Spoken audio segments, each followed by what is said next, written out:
സരിവേട്ടാ എന്താണിത്? മേത്തെന്താ ഇത് പുതച്ചിട്ടേക്കുന്നത്? പനി വല്ല പിടിച്ചോ? ഇല്ല, പിന്നെ ഇതെൻ്റെ ഒരു വർഷങ്ങൾ കാത്തിരുന്നൊരു സംഭവമാണ്. എൻ്റെ കവിതക്ക് ഇന്ന് എനിക്കൊരു ആദരവ് കിട്ടി. ആ, വയലാർ സാറാ എനിക്ക് തന്നത്. എന്ത് തോന്നിയാസോടോ? വയലാറൊക്കെ വെച്ചിട്ട് എത്ര കാലമായി?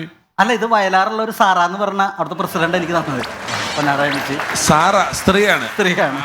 അവര് തന്നതാണ്. സിനിമക്ക് വിളിച്ചിട്ടുണ്ട് എന്നെ. പാട്ട് എഴുതാനാണോ അതോ? അല്ല, സിനിമ കാണാൻ വേണ്ടിട്ട് പുള്ളിക്കാരത്തിലൂടെ വയലാർ സാറയുടെ കൂട്ടത്തിൽ. ശരിക്കും ഇതിന് കാരണം പിഷാരടിയാണ്, ഒരാളാണ്.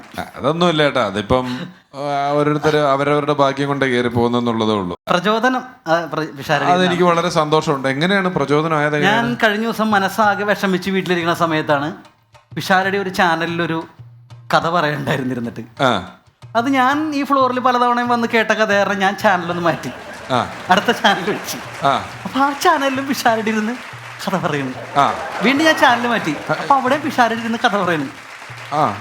ആ ചാനൽ ഞാൻ മാറ്റി. ആ ചാനൽ മാറ്റിയത് അല്ല, മറ്റേ ചാനലിലെ കഥ പറഞ്ഞല്ല, ഇതിൽ ചാനലും മാറിയുള്ളൂ, ഷർട്ടും മാറിയുള്ളൂ, കഥ ഒന്ന് തന്നെ ഇരുന്ന് രണ്ടില്ല. പിന്നെ ഞാനിതുകൊണ്ട് ചാനൽ മാറ്റി കഴിഞ്ഞപ്പോൾ മനസ്സിന് വിഷമമുണ്ടാക്കുന്ന ന്യൂനമർദ്ദം എന്ന് പറഞ്ഞൊരു വാർത്ത. ഇത് കേട്ടോട് എനിക്ക് മനസ്സങ്ങോട്ട് വിഷമം. അങ്ങനെ വിഷമിക്കുന്ന ആൾക്കാരാണെങ്കിൽ അപ്പൊ തിരിച്ച് ചാനൽ മാറ്റിയാൽ ഇപ്പുറത്തെ ചാനലിൽ എൻ്റെ പരിപാടികൾ നടക്കുമല്ലേ? അയ്യോ, അതിലും ഭേദം ന്യൂനമർദ്ദം തന്നെയല്ലേ. അപ്പം എന്തായാലും ന്യൂനമർദ്ദത്തെക്കുറിച്ച് ഞാനൊരു 2-3 വരി റെഡിയാക്കിയിട്ടുണ്ട്. കവിത ഒന്ന് പാടിക്കോട്ടെ? തീർച്ചയായിട്ടും കേശവമാമ.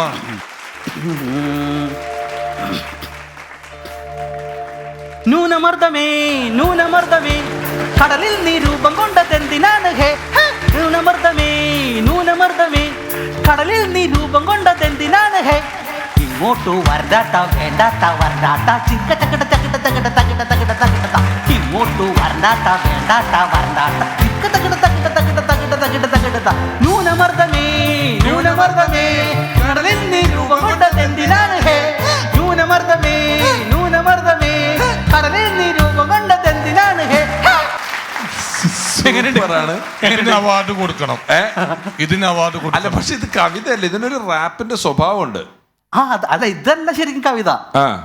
ഇത് തുടക്കം വന്നിട്ട് നിങ്ങളൊന്ന് സൂചിപ്പിച്ചിട്ട് അടുത്ത കവിതയിലേക്ക് കൊണ്ടുവരാം. കവിത ഇത് സ്ലോ ആയിരിക്കുമല്ലോ. ഞാൻ കുഞ്ഞിലെ തന്നെ, ഞാൻ ജനിച്ചപ്പോ തന്നെ അത്യാവശ്യം കവിതകളൊക്കെ പാടുമായിരുന്നു. ജനിച്ചപ്പോ തന്നെ? കുഞ്ഞു കുട്ടിയായിരിക്കുമ്പോ തന്നെ ആ സമയത്ത്. എങ്ങനെയാ കുഞ്ഞു പിള്ളേർക്ക് കരയണ എങ്ങനെയാണ്? എങ്ങനെയാ കരയുന്നത്? എങ്ങനെയാ? ഞാൻ കരഞ്ഞത് എങ്ങനെയായിരുന്നു?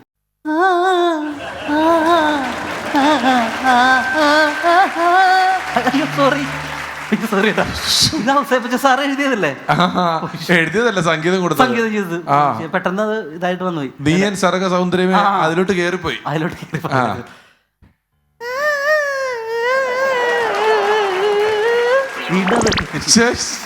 അത് കള, മനസ്സിൽ നിന്ന് നീയൻ സർഗ കളഞ്ഞു.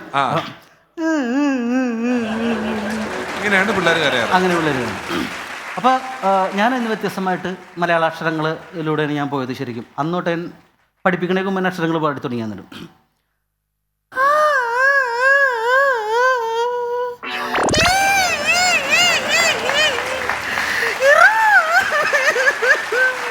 അക്ഷരമാല പറഞ്ഞാണ് പാട്ട് തുടങ്ങി. അതിൽ തന്നെ ഒരു സംഗീതത്തിന്റെ ഇത് കിടപ്പുണ്ടായിരുന്നു. അപ്പൊ ഞാൻ 1 തൊട്ട് 3-ാം ക്ലാസ് വരെയാണ് പഠിച്ചത്. എന്നെ മലയാളം പഠിപ്പിച്ച ടീച്ചർമാർ 3-ാം ക്ലാസ് വരെ പഠിപ്പിച്ചുള്ളൂ. ഇല്ല, പിന്നെ ഞാൻ പഠിക്കാൻ പോയില്ല. നിർത്തി. അപ്പൊ ആ കാലഘട്ടം എല്ലാവർക്കും ഓർമ്മയുണ്ട്. അതുകൊണ്ട് തന്നെ ഞാൻ ആ കാലഘട്ടത്തെ കുറിച്ച് ഒരു മാഷും കുട്ടിയും തമ്മിലുള്ള ചൂരൽ കഷായം എന്നുള്ളൊരു കവിത ഞാൻ എഴുതിയിട്ടുണ്ട്. എന്തിന്നു സാറേ എന്നടുത്തെത്തി നീ, എന്റെ കൈവെള്ളയിൽ ആഞ്ഞടിച്ചു. എന്തിന്നു സാറേ എന്നടുത്തെത്തി നീ, എന്റെ കൈവെള്ളയിൽ ആഞ്ഞടിച്ചു.